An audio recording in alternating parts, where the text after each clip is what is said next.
찾아 떠납니다. 펼쳐라 보물지도. 네, 여러분 보물지도와 함께하는 오늘 여러분의 기분이 어떤지 노래로 듣고 싶어요. 음악으로 여러분의 감정을 좀 표현해 주시겠어요? 음악으로 감정이라. 나부터 할까? 오케이. 아니. 오케이. 저는 오늘 들고 왔어. 진짜. 준비했네. 지긋지긋하다. 준비했네. 안 음악 물어봤으면 이야기하네. 어쩔 뻔했어. 들고 다녀야지. 아, 네. 여러분들 그 아침에 보신 분도 많을 건데 아침 이슬이 생각납니다. 긴 밤지 새우고 풀잎마다 맺힌 진주보다 더 고운 아침 이슬처럼 이런 노래가 오늘 기분은 아침 이슬 같군요. 아침 이슬 생각이 납니다. 근데 새삼 느끼는 건데 경환 씨는 우리 이제 프로그램 함께 할 때도 노래로 다 말을 하면 좋을 것 같아요. 그게 훨씬 나아요. 네. 그러니까. 말하는 것보다 이게 낫다. 이게 나아요. 노래 그것도 다시 노래로. 알겠습니다. 이렇게. 확실히 이제 노래하실 때 또 다른 모습. 우리 인욱 씨는 오늘 기분 노래로 표현해 주신다면요? 오늘 기분보다도 요즘에 우리 딸이 너무 좋아하는 노래인데 꿈이라고 태연이 리메이크한 노래. 노래도 불러야 돼요? 좀만 흥얼거려. 남은 길을 찾아 여기에 이거 알아요? 조용필 꿈. 네. 근데 우리 딸은 태연의 꿈. 자, 뭐 꿈도 좋고요. 아침 이슬도 좋습니다. 과연 오늘 함께할 우리 선장님은 오늘 저희와 함께하는 이 기분을 어떻게 노래로, 음악으로 표현해 주실지도 궁금한데 바로 모셔보도록 할게요. 선장님 나와주세요. 와.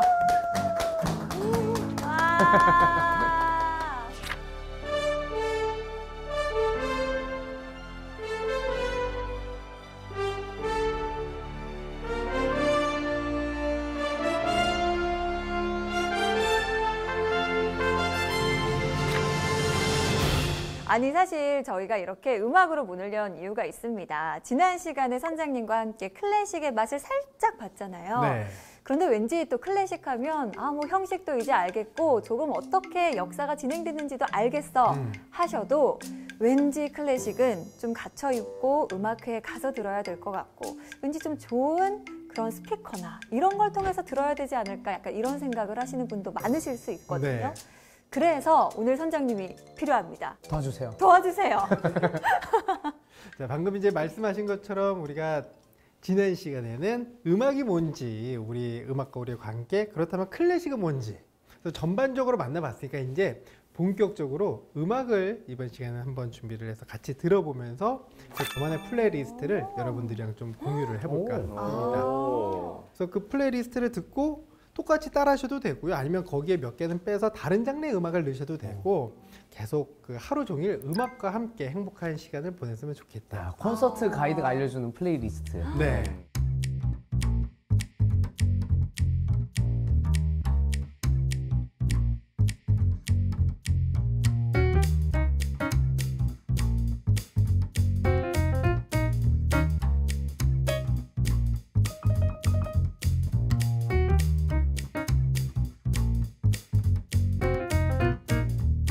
우리가 클래식이 야 이거 진짜 좋은 음악이야, 진짜 멋진 음악이야 이렇게만 이야기를 해봤지 어디에 어떻게 좋다라고는 이야기를 안 한 것 같더라고요. 그래서 제 나름대로 이 클래식을 그러면 우리 일상생활 속에 어떻게 녹여내면 우리가 클래식을 편하게 친근하게 그리고 또 클래식의 도움을 받을 수 있는지 제 설정과 플레이리스트를 만들어 봤습니다. 그럼 오늘 이제 소개를 할 건데요.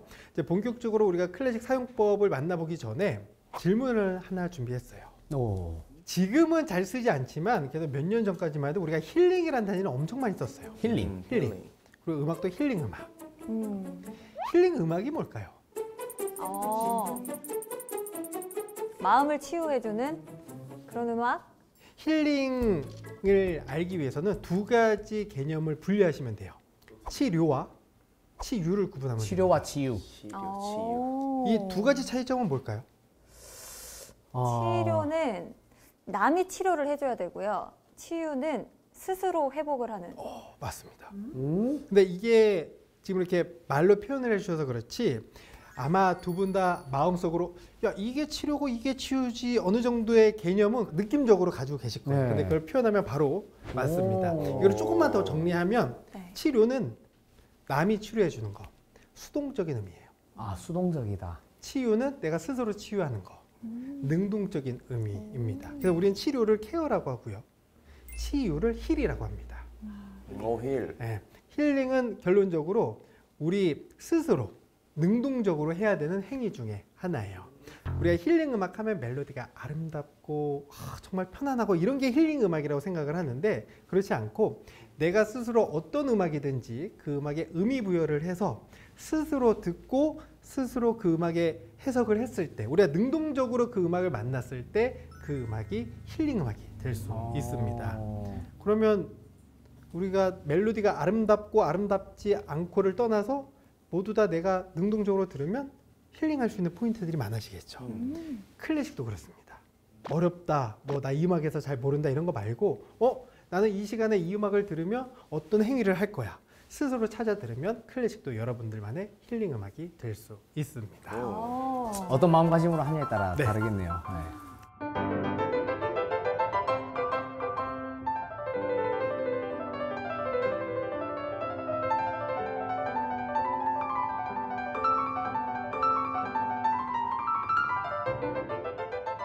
여러분 하루 시작 어떤 소리로 시작하세요? 모닝콜 그 알람 알람 소리. 소리. 네. 때레레레 보통 핸드폰에 저장되어 있는 음악 소리를 들으시겠죠? 뭐. 저는 엄마 목소리 해놨습니다. 그렇죠. 사람의 목소리도 있죠. 바로 일어나죠. 네. 모닝콜을 클래식으로 한번 만나보셔도 좋습니다. 그래서 아침에 일어날 때 사용하면 오. 좋은 클래식입니다. 바흐의 칸타타 중에 눈뜨라고 부르는 소리 또다. 아니 그냥 이름부터 알람이네요. 네. 제목이라고요, 저게? 네. 그래서 이 음악으로 아침 모닝콜을 사용해 보셔도 좋지 않을까 해서 준비를 했는데요. 한번 들어보시죠.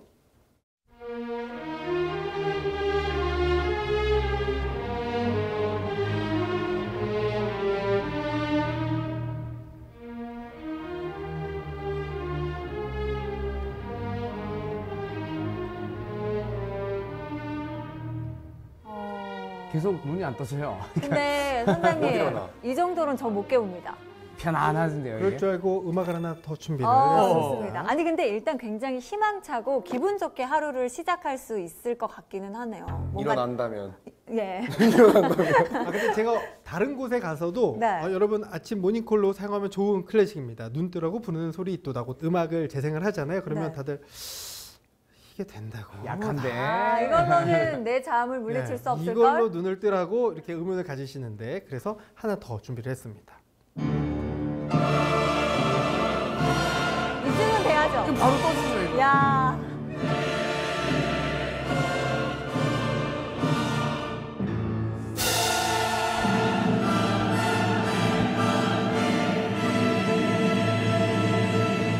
이 음악은 안 일어나면 내 인생 큰일 난다. 약간 그렇네. 이런 예감이 들면서 바로 눈이 떠질 것 같습니다.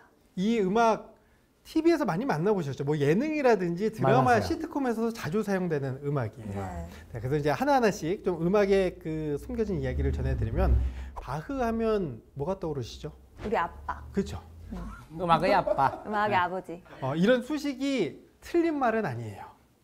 어떤 이야기가 있냐면 이 세상 모든 음악이 사라진다 하더라도 바흐의 평균율 클라비어 곡집만 있으면 모두 다 재생시킬 수 있다. 이런 이야기가 있습니다. 그러니까 어떤 이 서양 음악의 근원이 된다 해서 음악의 아버지 바흐라고 표현을 하고 또 어떤 수식이 붙어야 더 잘 기억이 되잖아요. 네. 하지만 이 음악의 아버지 바흐는 공식적인 수식이 아닙니다. 우리나라와 보통 아시아권 일본에서만 쓰고 유럽에서는 이런 표현을 쓰지 않아요. 이게 어떻게 된 거냐면 모차르트가 영국에 갔다가 악보를 하나 발견하게 됩니다. 오! 와, 이 음악 대박인데?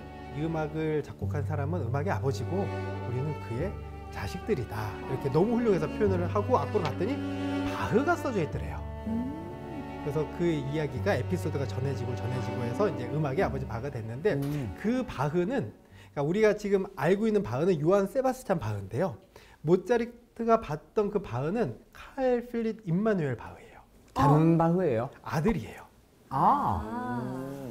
우리가 음악의 아버지 생각을 하면 정말 그 당시 부와 명예 모든 것을 다 누렸을 것 같지만 전혀 그렇지 않았어요. 굉장히 생계형 음악가였습니다. 자식이 되게 많았다고. 자식도 많았고요. 그리고 또 대가족의 생계를 책임지기 위한 생계형 음악가였어요. 오히려 그 명성은 아들들이 더 많았습니다. 그리고 바흐가 재발견된 게 사후 100년 뒤에. 100년이나 걸렸구나. 이 멘델스존이라는 음악가가 네. 이 바흐를 재발견하게 됩니다. 그러면서 그때부터 바흐의 재발견 운동이 일어나요. 네. 그래서 우리가 생각하는 바흐는 부와 명예를 누리지도 못하고 정말 그 생계형, 하루하루 치열하게 삶을 살아갔던 음악가가 바흐거든요. 그래서 이 바흐 하면 음악의 아버지가 이제 인식이 됐잖아요. 그래서 네. 한 글자만 좀 바꾸면 바흐를 조금 더 정확하게 우리가 만들 수 있지 않을까. 사람 인자를 써서 음악인 아버지 바흐. 음악인 아버지. 네, 음악을 했던 아버지였다. 한 글자만 바꿨는데 갑자기 좀 짠해지네요. 그쵸? 짠해진다 진짜. 우리 지난 시간에 커피 칸타타 이야기했죠. 네. 네. 그리고 맨 처음 건물 봤죠. 네. 그래서 그 도시 라이프치히의 음악 감독으로 가게 돼요.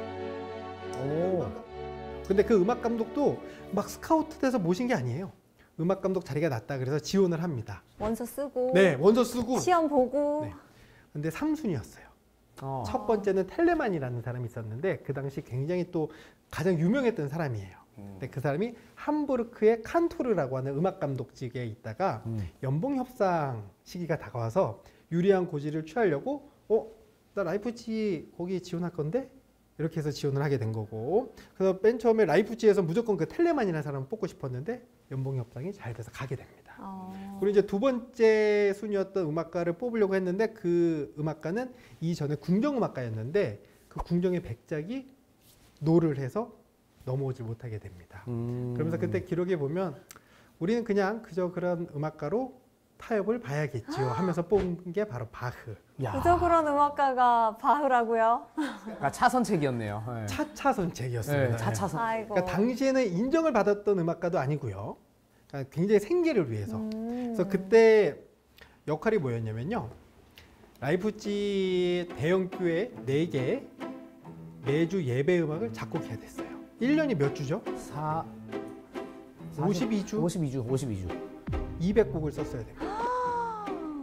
그리고 바흐 선생 우리 뭐 문화 행사 하는데 곡 좀 작곡해줘. 그것도 작곡하고 장례식, 그리고 저녁에는 아이들에게 라틴어도 수업을 했었어야 됐어요. 와. 굉장히 치열하게 삶을 살았던 사람이 바흐입니다. 그래서 제자가 물어봤대요. 아니 선생님은 어떻게 하면 이렇게 다작임에도 불구하고 훌륭한 음악들을 안 겹치고 만들어낼 수 있나요? 물어봤더니 바흐가 누구나 나처럼 열심히 살면 다 이렇게 할 수 있다. 공부가 제일 얘기했다고 쉬웠어요. 네. 약간 이런 건. 근데 굉장히 이런 그 치열하게 살았던 사람이 바로 바흐입니다.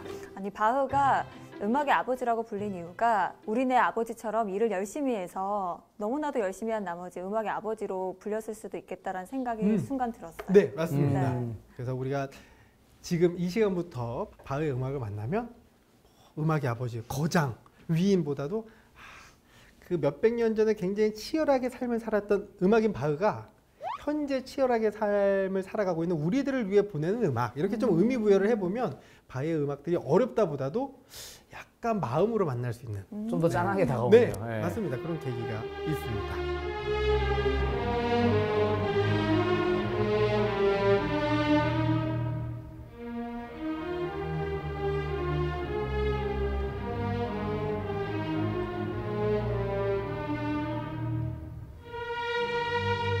그럼 넘어가서 우리 두 번째 들었던 카르미나 부라나, 운명의 여신이요. 이 음악 너무 유명하죠. 네. 근데 이 음악이 진짜 재밌는 음악이에요. 이 카르미나는 노래란 뜻이고요. 이 부라나는 보이에른 지방이라는 뜻입니다.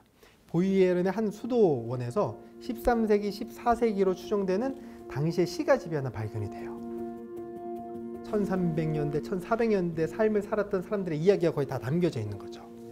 어떤 도덕적인 풍자부터 성직자의 타락, 풍자, 사람들의 사랑 이야기, 일상 이야기들이 그 안에 가득 담겨져 있었습니다.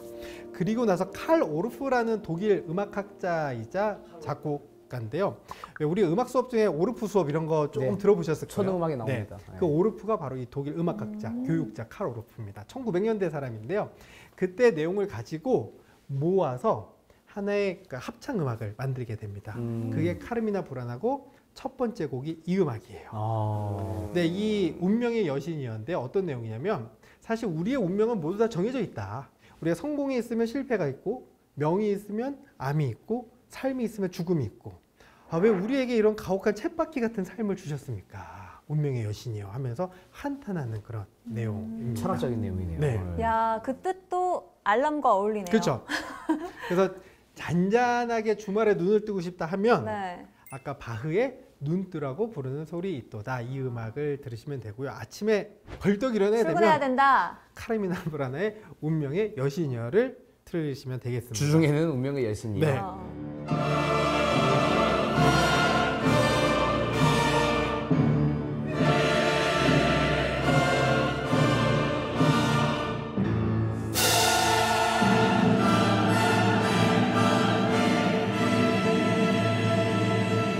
여러분 아침 눈 뜨시면 어디 가장 먼저 가시나요? 화장실. 요한 스트라우스 2세 천둥과 번개 폴카인데요. 폴카. 다른 이유는 없습니다. 우리 아침에 화장실에서 중요한 일을 해결할 때 네. 천둥과 번개 소리가 난다는 거는 우르릉쾅쾅. 일이 수월하게 진행되는 그럼요. 뜻이 아닐까 네. 해서 준비를 했습니다. 바바바박.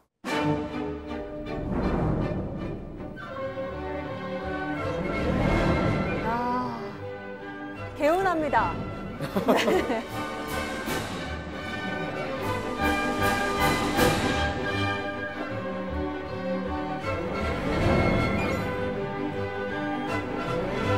이 음악이 한 3분 정도 되는 굉장히 그 짧고 빠른 그 폴카 음악인데요. 3분 하면 내가 활용하는 시간과는 조금 다른데 짧을 수도 있잖아요, 시간이.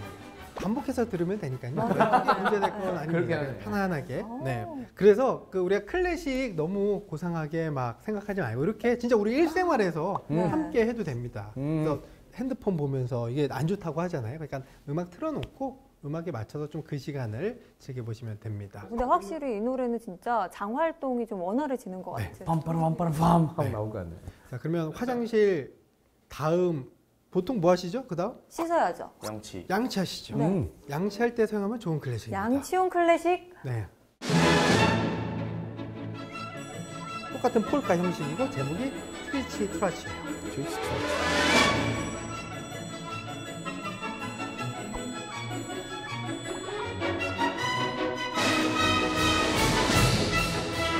뭔가 라임이 맞죠? 우리가 아이들 있는 집안에서는 치카치카 해야지. 트리스트라치. 네, 양치하지. 근데 실제로 트리치트라치는 독일어로 그 아낙네들이 막 수다 떠는 것을 트리치트라치라고 해요. 네. 근데 이 음악이 양치에 잘 어울리는 이유는 뭐냐면요. 연주 시간이 2분 50초예요. 우리 치과 의사 선생님이 몇 분을 권장하죠? 3분. 이 음악이 2분 50초에서 뭐 왔다 갔다 하니까요. 네. 딱 양치하기 좋은 시간대네요.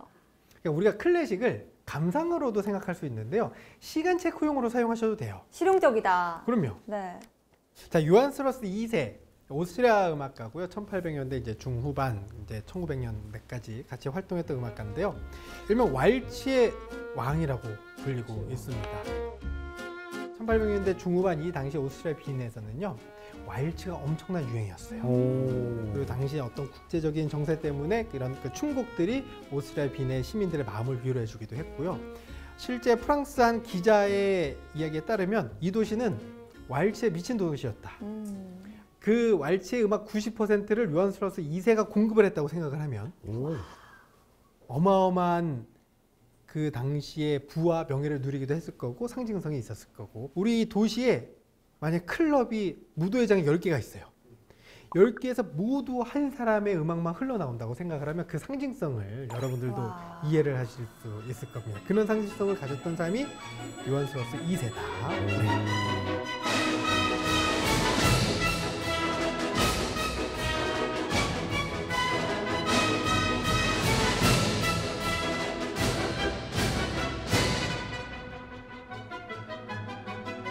아침에 화장실에서 다 준비를 하셨으니 이제 아침 식사하셔야죠. 밥 먹어야지, 밥 먹어야지. 배고파요. 슈만의 헌정이라는 음악을 준비를 했어요. 헌정. 아침 식사를 위해서 헌정했다. 네.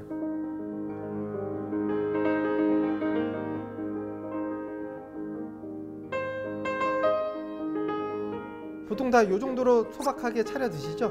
뭐 이 네, 정도야 다 뭐 이렇게 네. 가볍게. 브런치. 네. 여러분 아침 식사하시면서 들어보십시오. 예.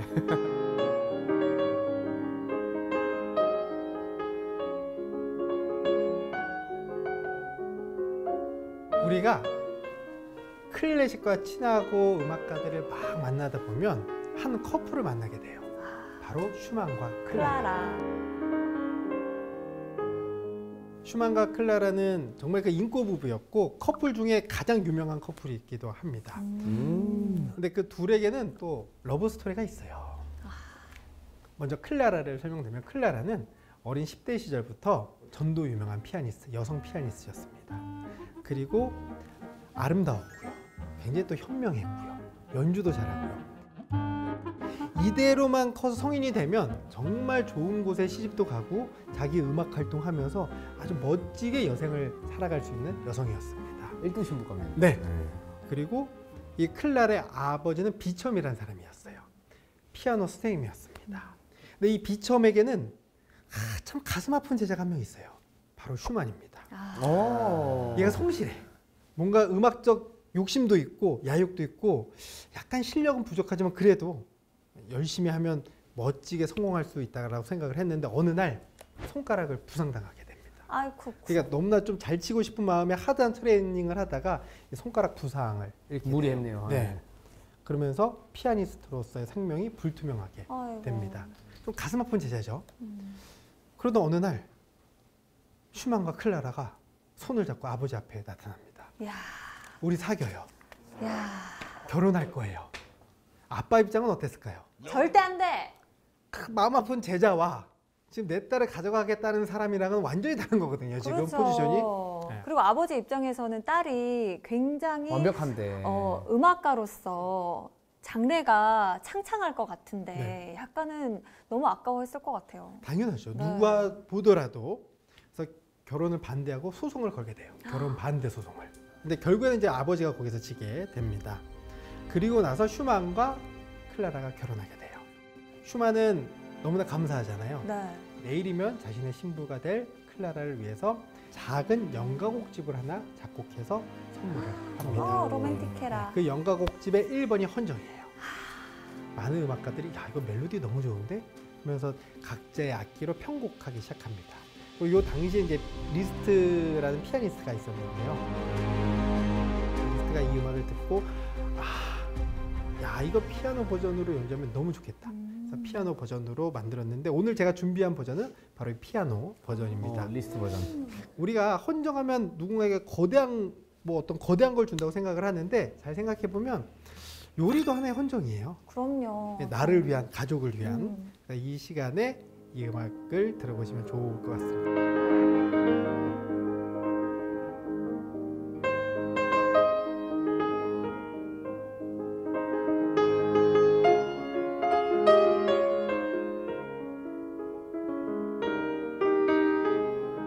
자, 이렇게 식사를 마치셨으면 화장실 가야 돼요. 화장실 또 가? 또 가야 돼. 딴 데도 가봅시다. 아까 음악 다시 반복하시면 되고요. 네, 이제 외출 준비하셔야죠. 밖으로 네. 나가야죠 이제. 외출 준비할 때 사용하면 좋은 클래식입니다. 차이콥스키 발레 음악 백조의 호수 중 왈츠 음악을 준비를 했는데요. 왈츠는 이제 3박자인데요. 우리가 쿵짝짝하죠. 네. 삼각형을 그리게 되죠. 쿵짝짝, 쿵짝짝. 하지만 왈츠는 원을 그립니다. 쿵짝짝, 쿵짝짝, 쿵짝짝, 쿵짝짝. 그래서 리듬의 뉘앙스가 굉장히 미스테리해요. 쿵짝짝, 쿵짝짝 계속 뭔가 끝날 듯 끝나지 않은 이런 그 음악적 뉘앙스가 우리의 미스테리함을 전해주는데요. 그래서 이 왈츠 음악은 우리 일상생활 중에 미스테리한 순간에 사용하면 좋아요. 아침에 외출 준비할 때. 미스테리하죠. 그렇죠. 네. 근데 분명히 지난주에 새 옷을 샀는데 옷이 없어. 오늘 입은 옷이 그럴 수 없어요. 굉장히 미스테리합니다. 그리고 1시간 동안 꾸몄는데 거울 속에 나 미스테리예요. 맞아요. 이쁘지 않아. 네. 왜요? 아니에요. 말하겠습니다.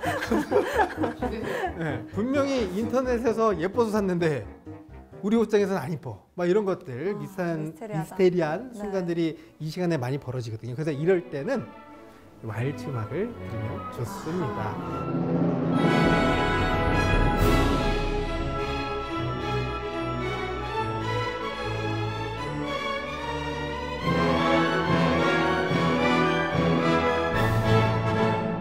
다른 장르에서 느낄 수 없는 우아함과 고급스러움과 화려함과 다양한 우리가 원하는 요소들이 많이 있잖아요. 차이콥스키의 능력은 바로 이런 거였습니다. 멜로디를 만들어내는 능력이 정말 탁월했대요. 먼저 우리가 이 차이콥스키에 대해서 알 필요가 있는데 굉장히 멋진 사람이었대요. 옷도 굉장히 세련되게 입고 깔끔하게 입고 언어에는 위트가 넘쳤고요. 항상 이 촉촉한 눈가를 가진 사람이었다고 합니다. 하지만 혼자 있는 공간에서는 항상 불안을 달고 살았던 사람이었습니다. 왜냐하면 동성애자였어요. 당시에는 더 보수적이고 그렇죠. 그런 거에 대해서 죄악시하던 시절이었으니까 알려질까봐 항상 전전긍긍했던 사람이에요. 커밍아웃 못하고. 네. 그러니까 결국에는 자기를 정말 잘 감출 줄 알았던 사람인 겁니다. 그래서 이 두 가지 성향이 음악에서 그대로 드러나는데요. 발레 음악은 기능성 음악이에요. 자신의 어떤 음악적 철학을 담는 것이 아닌 발레 반주 음악이기 때문에 용도가 있으니까. 네. 풍경, 스토리, 그 안에 뭐 이미지들 그런 걸 담아야 되는 겉으로 표현하는 꾸미는 음악이기 때문에 이런 기가 막힌 멜로디를 만들게 됩니다. 대표적으로 호두까기 인형 있죠? 12월이 되면 많이 열리는데 호두까기 인형 나중에 한번 꼭 보시길 추천드립니다. 1부터 10끝까지 음악 자체가 지루한 게 하나도 없어요. 그러니까 발레 자체는 좀 어렵다 싶어도 음악 자체는 처음부터 끝까지 정말 그 예쁜 음악, 반짝반짝거리고 우아하고 그런 음악들로 구성되어 있어요. 버릴 게 없다. 네. 그래서 차이콥스키는 또 유명하잖아요. 그냥 우리가 클래식을 잘 모른다 그래도 차이콥스키 같은 경우는 뭐 그래도 한 번쯤 들어보셨으니까 맞아요. 그 사람은 그런 이미지를 갖고 있었고 한 번씩 음악을 통해서 만나보면 된다.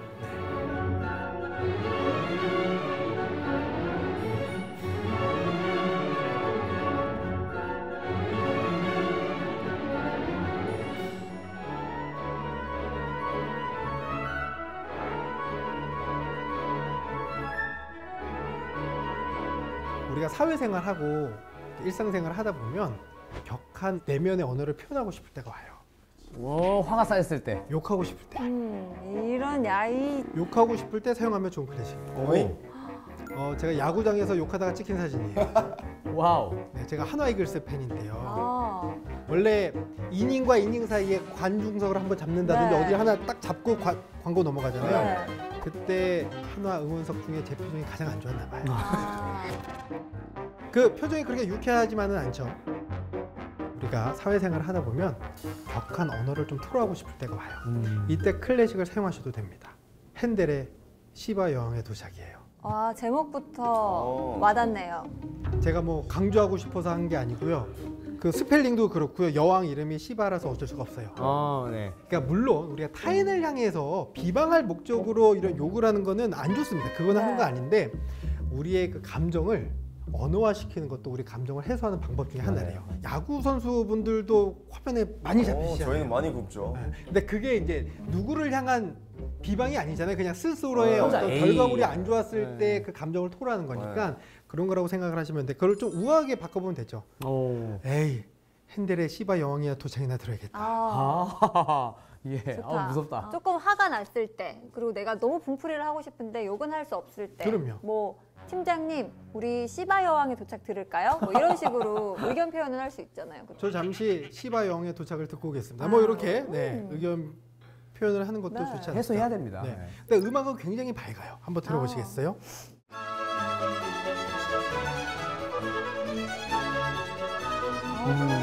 음악 굉장히 밝죠? 제가 열받았을 때 이거 좀 듣고 살짝 해소될 수 있는 느낌. 마음이 좀 가라앉네요. 맨 처음에 바흐 음악인 아버지, 핸델은 음악의 어머니라고 그랬잖아요.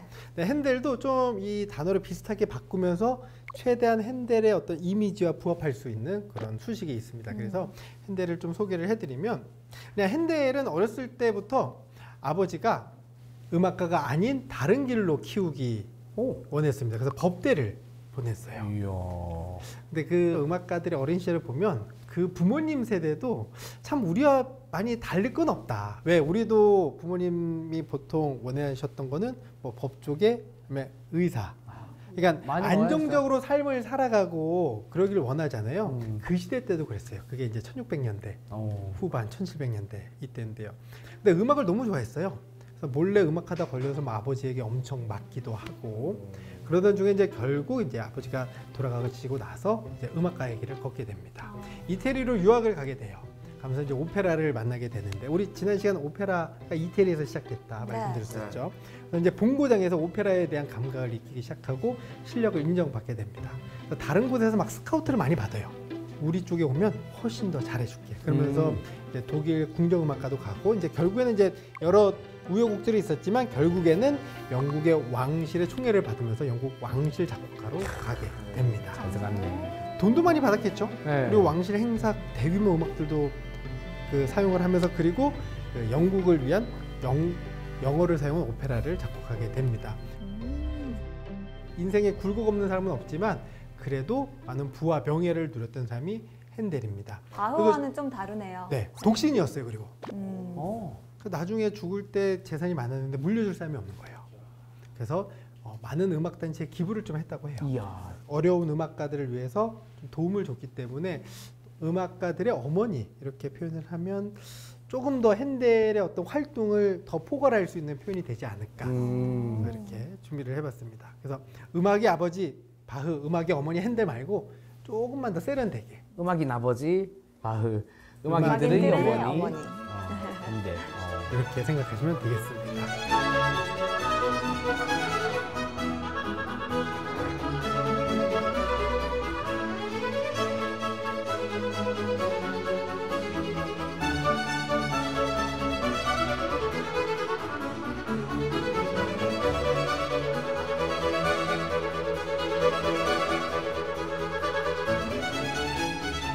이번에는 자신에게 좀 선물할 수 있는 음악을 하나 준비를 해봤습니다. 좋다. 우리가 자신에게 선물하면 어떤 거 선물하죠?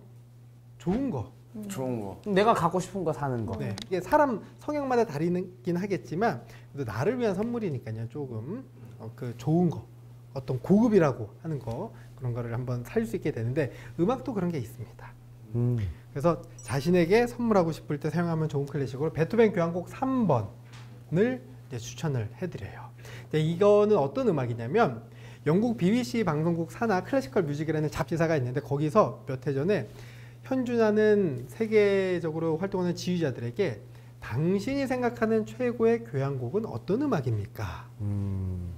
그 설문조사를 했습니다. 궁금하다. 거기서 1위로 꼽힌 음악이 바로 이 베토벤 교향곡 3번입니다. 그러니까 이 음악이 처음에 들으면 뭐야 내가 들을 때는 뭐 그렇게까지 잘 모르겠는데 할 수도 있겠지만 지휘자들은 이 음악을 분석하고 연주도 굉장히 많이 해봤잖아요. 다양한 교향곡들을 서로 이렇게 상대적으로 비교를 해봤을 때 구성이라든지 그 안에 느낌이라든지 약간 이제 전문가적인 시각으로 봤을 때 최고의 교향곡이라고 꼽은 거기 때문에 이제 당장은 우리가 공감은 못하더라도 그래도 전문가들이 최고로 꼽은 교향곡이니까 나도 최고의 교향곡을 나에게 한번 들려줄 의무는 있다, 필요는 있다. 이런 식으로 한번 만나보시면 되겠습니다. 그리고 이제 베토벤 교향곡 3번은 제목이 있어요. 영웅, 에로이카. 항상 이 베토벤은 가상세계, 현실 세계의 영웅을 찾아다녔습니다. 그래서 이 음악에 또 재밌는 에피소드가 있는데요. 맨 처음에는 나폴레옹을 염두에 두고 썼대요. 그 프랑스 혁명을 보고 야 역시 이 영웅은 나폴레옹이다. 그래서 나폴레옹에게 헌정하기 위해서 이 교향곡을 막 쓰게 됩니다. 근데 나중에 나폴레옹이 스스로 황제 즉위하게 되잖아요. 그러면서 결국 쟤도 똑같은 사람이었다 하면서 실망을 하면서 그 앞에 표지를 찍고 어느 영웅을 기리며라고 제목을 바꿨다고 해요. 그리고 이제 헌정할 생각도 안 하고 근데 나중에 봤더니 보나파르트라는 글자를 발견할 수 있었대요. 보나파르트는 나폴레옹입니다. 보나파르트, 나폴레옹. 그래서 이게 베토벤이 지칭했던 영웅은 나폴레옹이구나 하면서 이제 알려지게 되었습니다. 결국 이제 뭐 헌정을 하지는 않았는데 실망을 했네요. 네. 베토벤이. 깨끗하게 지우지 못하고 그냥 흔적을 남겼네요. 인문의 주권자도 속물이었어 하면서 지었겠네요. 그러면서 이제 결국 이제 걸작으로 남겨져 있는데요. 사실 음악 자체는 굉장히 거대하고 이 안에 많은 힘을 가지고 있습니다. 그래서 어떤 영웅보다도 지휘자들이 또 최고의 교향곡이다 이렇게 손을 꼽았던 음악이기 때문에 한 번쯤은 들어볼 필요가 있지 않을까 해서 한번 들려드리려고 합니다.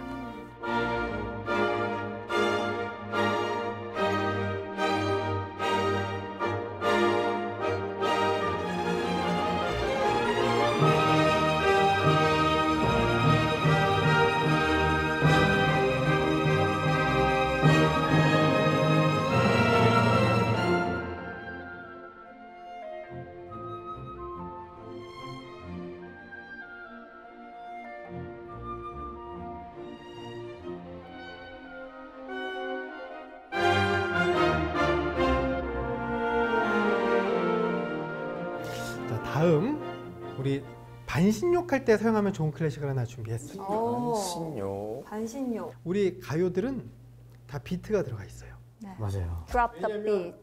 지휘자 없는 몇 명이서 음악 합을 맞춰야 되기 때문에 일률적인 비트를 듣고 함께 그 음악에 맞출 수밖에 없습니다. 하지만 클래식은 지휘자라는 존재가 있기 때문에 이 몇십 명의 사람을 하나로 맞춰서 템포를 유연하게 끌고 갈 수 있어요.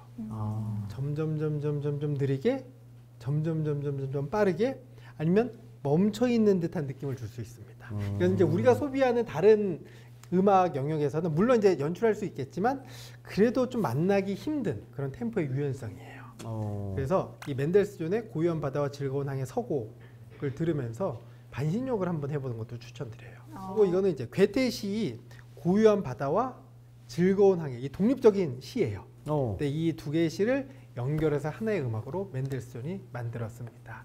제가 왜 반신욕이라고 했는지 그 고요한 바다 부분을 한번 들어보시면 마치 바다에 그냥 몸을 맡겨서 떠 있는 템포감이 거의 없는 음악을 만나보실 수 있을 거예요. 이게 우리 시대에는 굉장히 유니크한 음악이거든요.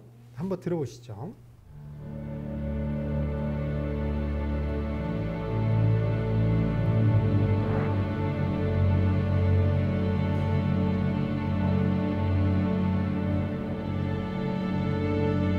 보물지대에 어울리는 노래 같아요. 네, 앞에 이렇게 고요한 바다가 한 3, 4분 정도 진행이 되고 나서 이제 플룻이 나오면서 즐거운 하게가 시작이 됩니다. 그래서 앞부분 들으면서 이렇게 물속에 몸을 푹 담그고 있으면 네. 그 묘사, 그 상황과 이 음악이 잘 어울려서 딱 반신욕 하면서. 네, 다른 장르에서 느끼기 좀 어려운 클래식만이 줄 수 있는 그런 또 즐거움을 느껴보실 수 있습니다. 이제 그럼 즐거운 항해가 시작되면서 즐거워집니다. 반신욕 하면서 이제 헤엄도 플룻이 치고. 나오면서 이제 나머지 하셔야 될 것들을 하셔야죠. 아 이제 막 씻어야 돼? 마무리 하셔야죠. 네. 맨델스존 하면 자연적으로 떠오르는 단어가 하나 있습니다. 요즘에 잘 안 쓰는데 금수저. 금수저. 집이 은행가였어요. 야. 그리고 당시 굉장히 부유했기 때문에 독일 문화계 인사들이 맨날 그 집에 놀러 왔습니다. 예를 들어서 그 야구 선수 출신이시니까요. 그 유명한 감독님의 아이예요. 그러면 맨날 감독님 인사드리러 정말 우리나라에서 가장 유명한 선수들 이렇게 많이 집에 올 거잖아요. 어렸을 때부터 그런 사람들만 만나게 됩니다.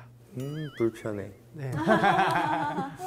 하지만 또 남들이 가질 수 없는 이득도 가질 수 있잖아요. 그럴 수 있죠. 네. 네. 그렇게 그 음악 활동을 한 게 바로 맨델스존입니다. 야. 그래서 맨델스존 같은 경우에 아까 바흐의 재발견이라고 말씀드렸죠. 바흐를 재발견한 사람이 맨델스존입니다.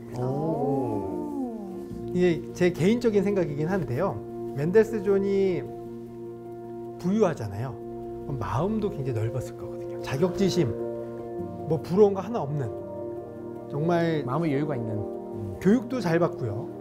그다음에 뭐 집에서 서포트 해줄 수 있는 건 다 해줄 수 있고 음악을 작곡하면 집에 오케스트라를 사서 발표를 하게 해주고 그리고 와우. 문화계 인사들에게 이번에 우리 연주회 한다. 그리고 심지어 음악적 재능도 천재였습니다. 우리가 천재하면 모차르트 생각하잖아요. 네. 모차르트도 천재가 맞고요. 맨델스존도 그에 못지않은 천재입니다. 특히 괴테 같은 경우는 모차르트의 그 어른의 시절과 맨델스존의 어린 시절을 모두 다 본 사람이 괴테예요. 그래서 괴테의 말에 빌리자면 맨델스존이 더 뛰어난 천재다. 이런 이야기를 남기기도 했습니다. 정말 엄친하네요. 그만큼 천재적이고 집안도 부유하고 남부러울 거 없는 음악가가 바로 맨델스존이었어요. 근데 부럽다. 또 그런 여유가 결국에는 바흐, 이런 독일 음악가의 어떤 정통성을 찾아내고 그거를 재발견할 수 있었던 원동력이 아닐까. 우연은 없지만 가난에 쪼들리는 사람이에요. 어느 날 우연히 바흐 악보를 찾아냈어요. 너무 훌륭해. 근데 누가 쓴지 몰라요. 그러면 좀 다르게도 활용을 해볼 수 그럴 있지 수도 않았을까. 있겠죠. 생계를 위해서. 네. 누구나 우리 인간이기 때문에. 하지만 맨델스존은 바흐의 음악 이거 알려야 돼. 당시에 엄두도 내지 못했던 그 바흐의 작품을 연구하고 다듬고 해서 바흐를 알리기 시작합니다. 와. 그래서 맨델스존의 음악의 포인트는 뭐냐면 숨길 수 없는 붓이에요. 아하. 뭐 숨기고 싶어도 음악이 고급스러워요. 아하. 약간 과격하고 어두운 장면인데도 그냥 고급스러워요. 그러니까 이게 약간의 이제 맨델스존 음악의 그런 그 분위기다. 숨길 수 없는 붓이. 티가 난다.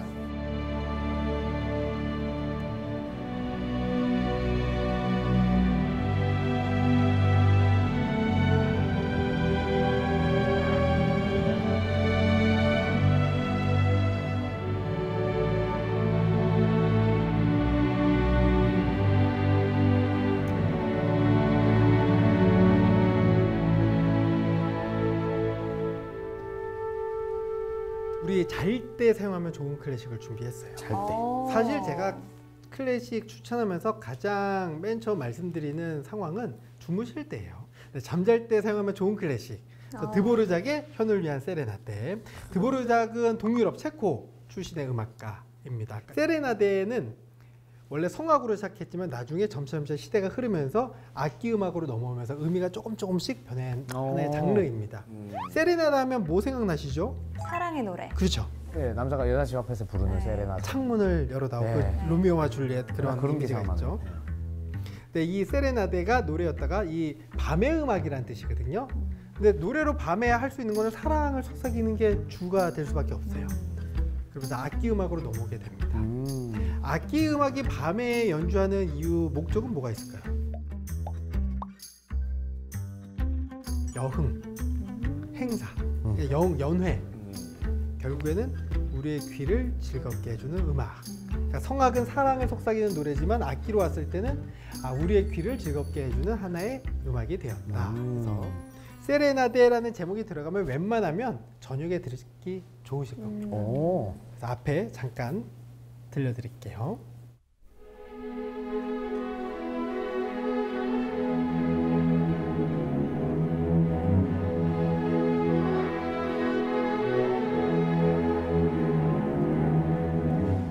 차분하고 부담 없이 들을 수 있죠.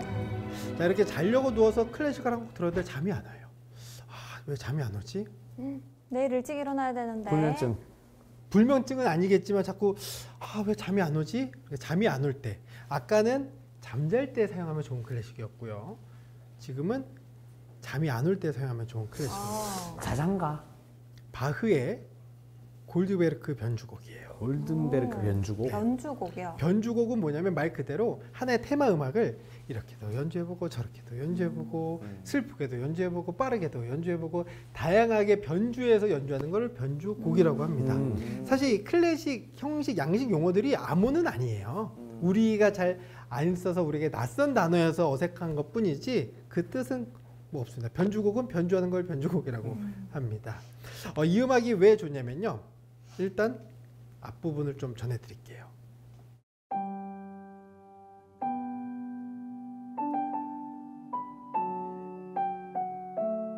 졸리다. 바로 잠 올 수 있다. 졸리다.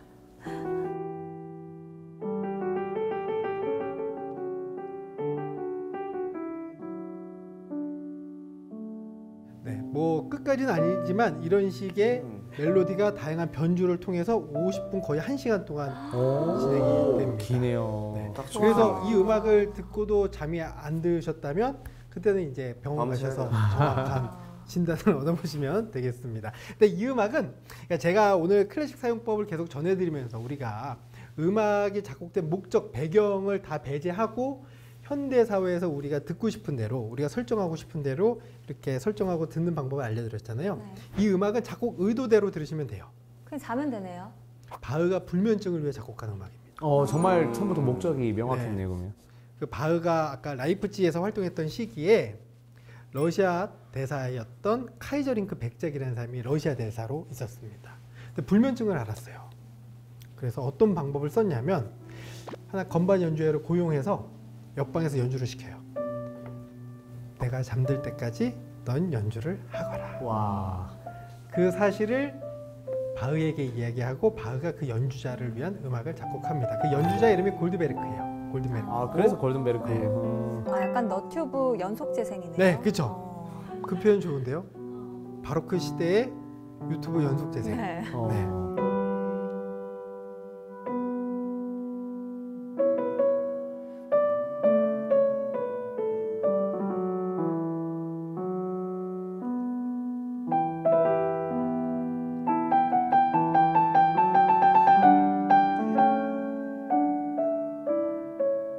오늘 이제 저의 플레이리스트가 이렇게 마무리가 됐는데요. 첫 곡 바흐, 마지막 바흐 이렇게 선정을 해봤습니다. 아까 맨 처음에 우리 이야기했던 수미바흐. 네. 스미바흐. 음악인 아버지 바흐. 네.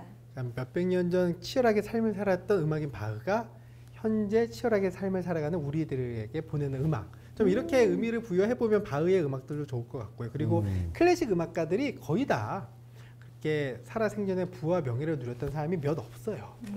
하지만 어떤 자신의 음악적 활동, 음악적 철학을 가지고 이제 음악을 작곡했기 때문에 이 음악을 우리가 너무 공부하듯이 보지 마시고 굉장히 열심히 삶을 살았던 사람들의 음악을 지금 우리가 위로를 받는다. 이렇게 경험을 해보면 좋을 것 같아서 이렇게 선곡을 해봤습니다. 아. 근데 오늘 이렇게 잠깐씩만 들어도 확실히 초반에 선장님이 힐링에 대한 의미를 이야기를 해주셨잖아요. 왜 그런 말씀과 함께 노래를 들려주셨는지 알 것 같아요. 네.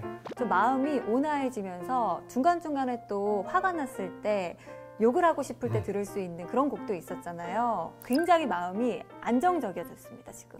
아, 그리고 그 요즘에 이제 뭐 이루마 노래 같은 뉴이지 음악 이런 것들이 이제 가요랑은 또 다르지만 또 클래식이랑 또 구분되는 네. 것 같거든요. 그래서 좀 어떻게 이게 이걸 좀 개념을 좀 구분하자면 어떤 차이가 있을까요?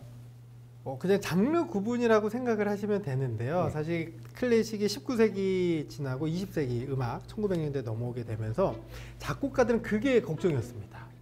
뭐냐면 자신의 작품이 이전 작곡가들 다 뛰어넘어야 돼요, 사실.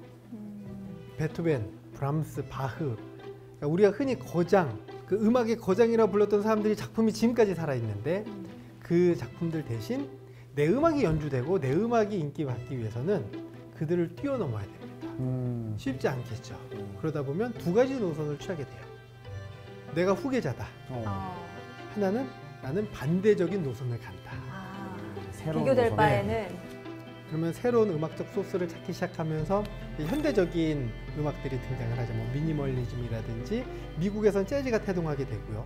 그러면서 지금 우리가 만나는 다양한 장르들이 탄생이 되는데요. 그 전제 조건은 하나예요. 우리의 마음을 얻기 위해서 탄생되는 조건입니다. 그럼 오늘 선장님의 강의를 듣고 클래식 음악회 나도 한번 가봐야겠다 생각하시는 분들은 사실 클래식의 음악회도 종류가 많잖아요. 네. 뭐 관현악단, 독주회 뭐 이런 게 굉장히 많은데 초심자들에게는 어떤 종류의 클래식 음악회를 또 개인적으로 추천을 해주고 싶으신지도 궁금합니다. 저는 헬스장처럼 생각하시는 게 좋다고 생각해요. 헬스장. 가장 좋은 헬스장이 어디죠? 가까운 곳이요. 집 가까운데. 집 가까운 곳에서 최대한 편하게 갈 수 있는 공간. 좋은 홀이어도 되고요. 네. 아니면 백화점 문화센터가 돼도 되니까 최대한 가기 편한 곳으로 먼저 가서 음악회를 만나보시는 걸 추천드립니다. 좋습니다. 오늘 정말 클래식의 재밌는 이야기들 해주셨는데 끝으로 선장님께서 한마디로 오늘 강의 정리를 해주신다면요? 음악을 두고 이런 이야기가 있습니다. 음악이 우리에게 줄 수 있는 가장 큰 선물은 위로와 희망이다. 그래서 오늘 이 시간을 계기로 클래식이 주는 위로와 희망을 꼭 한번 느껴보셨으면 좋겠습니다.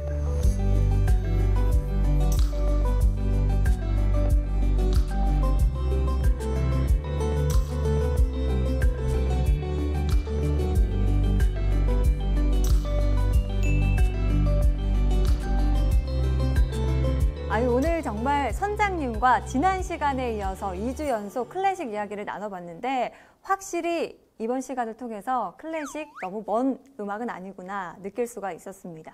윤욱 씨도 좀 가까워지는 계기 되지 않았나요? 카테고리를 잡아주고 이게 어떤 이럴 때 듣는 노래 이렇게 해주니까 좀 더 가까워지는 것 같긴 해요. 네. 앞으로 클래식 좀 자주 들을 의향 있으십니까? 근데 저는 잘 때는 항상 좀 약간 클래식은 아니고 피아노 연주곡을 들으면서 자는 편이거든요. 잠이 잘 안 와요. 음이 좀 가까이 있었네. 근데 아까 확실한 거는 네. 화장실 갈 때 노래는 한번 들어보고 싶어요. 확실히 배변 활동이 잘 될 잘 될 것 같아요. 알겠습니다. 저는 이제 좀 실용 음악을 더 이제 선호하는 사람 중에 하나였지만 오늘 알려주신 그 클래식 활용법 아침부터 밤까지 하루 정도는 이렇게 한번 해봐도 정말 재밌을 것 같다는 생각이 했거든요. 그래서 여러분들 한 번 정도는 꼭 해보시기 바랍니다. 진짜 재밌을 것 같아요. 네. 세익스피어는 이런 말을 했습니다. 음악은 사랑을 가져다주는 기분 좋은 음식이다. 여러분도 오늘부터는 이 클래식이라는 맛있는 반찬 여러분의 밥상에 추가해보시는 건 어떨까 싶습니다. 오늘도 이렇게 보물지도 마무리를 해보면서 함께 외쳐볼까요? 다음 주에도 계속됩니다. 찾아라 보물지도!